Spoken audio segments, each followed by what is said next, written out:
अगर उस दिन वो चीनी सेना ले पार कर जाती तो 21 नवंबर को सीज फायर हो गया था और ये फैसला हुआ था कि जो फौज जहां खड़ी है वही एलओसी है, लाइन ऑफ एक्चुअल कंट्रोल। और आज ये सारा लद्दाख, सारा ले आज हमारे चीन के बीच में होता।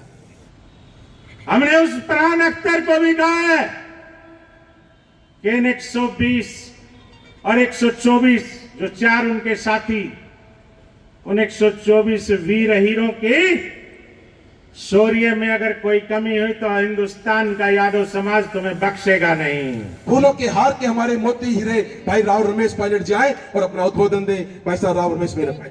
धन्यवाद। छोटे भाई ललित सिंह तंवर एडवोकेट, और आज जिनका नया नामकरण, ये परंपरा चली थी राव नरेश चौहान, जो मेरे साथ 2007 में अहिर धाम पर जब वो पहली बार मिट्टी लाने गए तो मैंने उस अहिर धाम पर 2007 में मैंने कहा आज से आप ठाकुर राव नरेश चौहान हैं। तो वो आज भी उनको रेवाड़ी में राव नरेश चौहान, ऐसे ही आज भाई हमारी इस मुहिम। 1857 की इस ऐतिहासिक भूमि, ये सैनिक परंपरा की भूमि, जिसने घर घर से सैनिक दिए और इस देश की रक्षा के लिए न्योछावर किए, वो पावन भूमि, उस पावन भूमि महेंद्रगढ़ की धरा पर जब आज उन रेजांगला के 114 महान वीर शहीदों की रेजांगला शहादत माटी कलश यात्रा के इस महेंद्रगढ़ आगमन पर आज हमारे बीच में उस विश्व के सबसे बड़े 5 युद्धों में से एक युद्ध के योद्धा बेवल से हमारे हवलदार गजय सिंह हमारे बीच में, उनको नमन करने अपने साथियों को, हमारी महेंद्रगढ़ भिवानी लोकसभा के उस जननेता और जिन्होंने बहुत संघर्ष से राजनीति करके ऊपर पहुंचे, वो चौधरी राव धर्मवीर सिंह जी, हमारे बहुत ही महेंद्रगढ़ के लोकप्रिय, बहुत सज्जन, महेंद्रगढ़ का बहुत लंबे समय से एक दुर्भाग्य चलता आ रहा, एक पिछड़ापन का, बड़ी उम्मीदों के साथ अब हमारे आदरणीय एमएलए साहब श्री कंवर सिंह यादव, हमारी राष्ट्रीय महिला कार्यकारी अध्यक्ष पुष्पा शास्त्री जी और मेरे बहुत ही कर्मठ साथी। राजनीति तो सबकी अपनी अपनी होती है, लेकिन जो भाई मेरे साथ बलवान भाई ने कहा कि आप समाज के लिए जहां पानी बहाओगे मैं आपके साथ खून बहाऊंगा।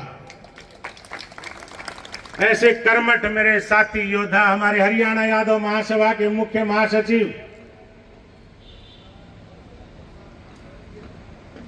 अब मैं नाम लूंगा तो बहुत ज्यादा समय जाएगा, जुलूस भी निकलना है, सांसद साहब एमएलए साहब को भी बात रखनी है, इसलिए पूरे इलाके की सारी सरदारी को, मेरी मातृशक्ति को नमन करते हुए मेरे युवा साथियों,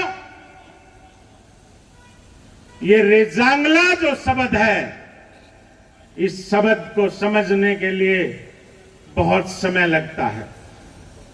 20 साल हो गए मुझे इस रेजांगला को। 2005 से हम इस मुहिम से जुड़े, 2007 में गए उस अहिर धाम, और तब जाके पहली बार एहसास हुआ कि रेजांगला युद्ध था क्या। 124 वीरों की एक छोटी सी कंपनी, चार्ली कंपनी, सामने ब्रिगेड, 3500 चीनी सैनिक सैनिकों की ब्रिगेड, और सारे मोर्चों पर अब जब हमारी फौज पीछे हट रही थी, तब मुख्यालय से उनके पास संदेश गया कि आप बहुत कम लोग हैं, आप वापिस। और जब उनके कमांडिंग अफसर ने उनसे पूछा कि बताइए आप, तो 124 ने उस दिन एक बात बोली थी, आखिरी गोली और आखिरी सांस तक लड़ेंगे और इस देश के लिए कुर्बानी देंगे, लेकिन लद्दाख को छीनने नहीं देंगे। और वो जो लद्दाख पर चीनी सेना ने जो धावा बोला था, उसका मकसद था चुशुल हाइट्स को कब्जा करके लेह पार कर जाने का। अगर उस दिन वो चीनी सेना लेह पार कर जाती तो 21 नवंबर को सीज फायर हो गया था, और ये फैसला हुआ था कि जो फौज जहां खड़ी है वही एलओसी है, लाइन ऑफ एक्चुअल कंट्रोल। और आज ये सारा लद्दाख, सारा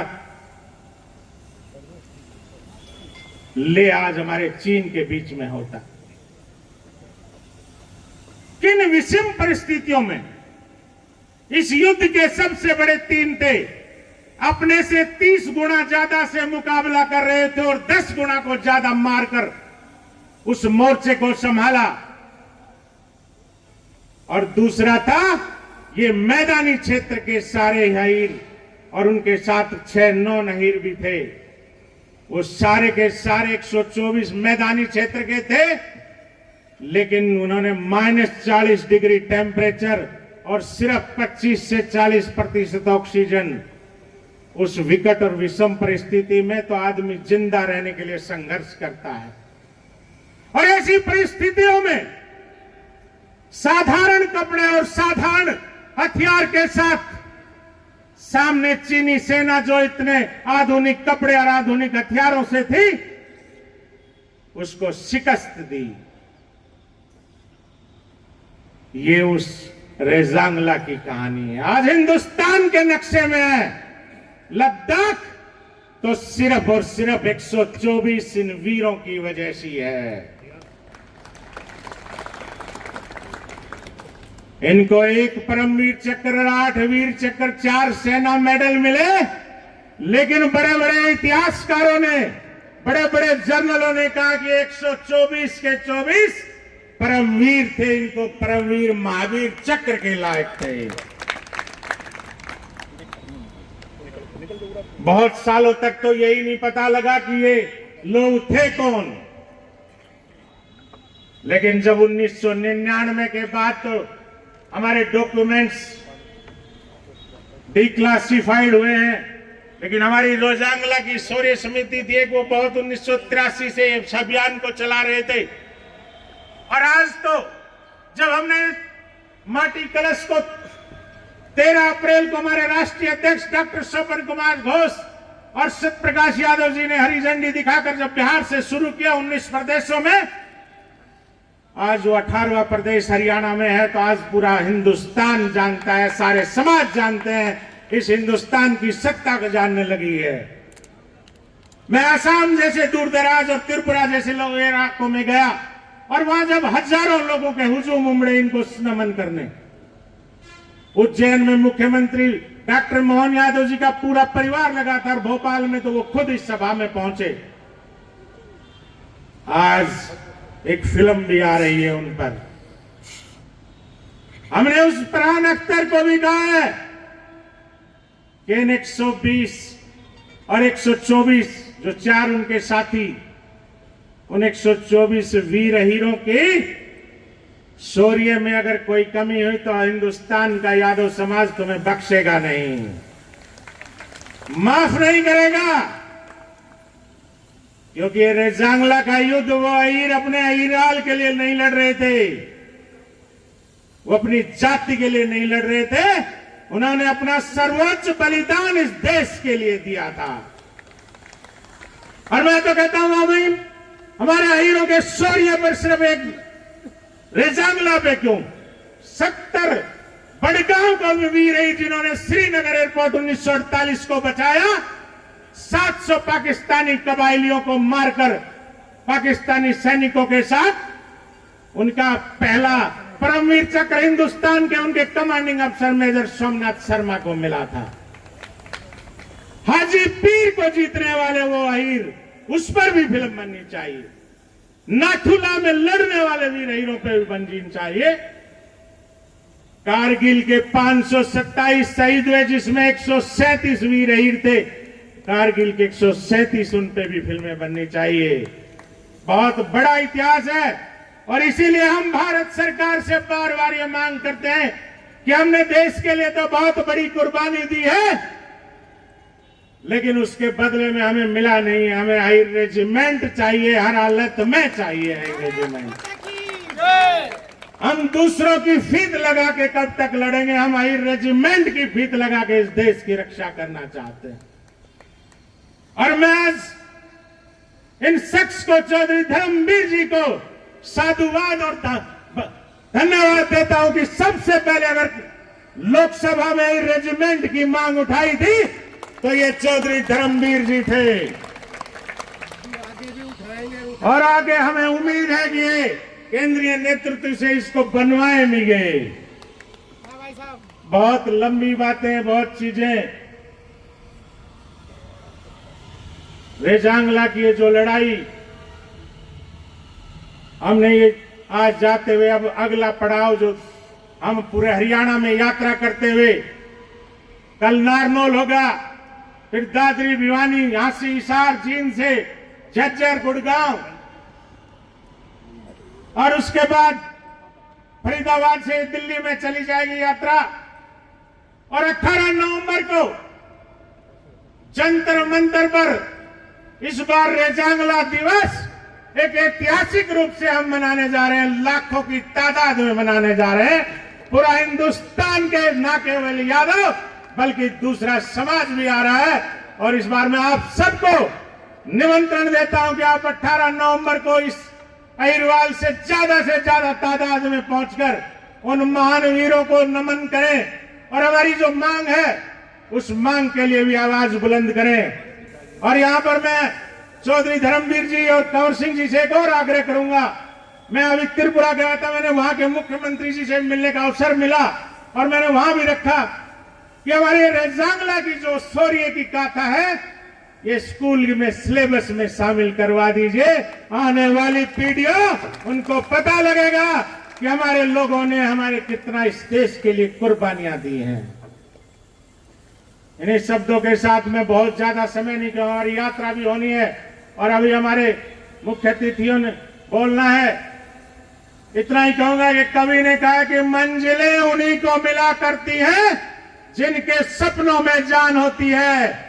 यूं ही पंख होने से कुछ नहीं होता दोस्तों, हौसलों से उड़ान होती है। हौसले, एक बार हौसला रखिए, आपकी यही रेजिमेंट बनेगी।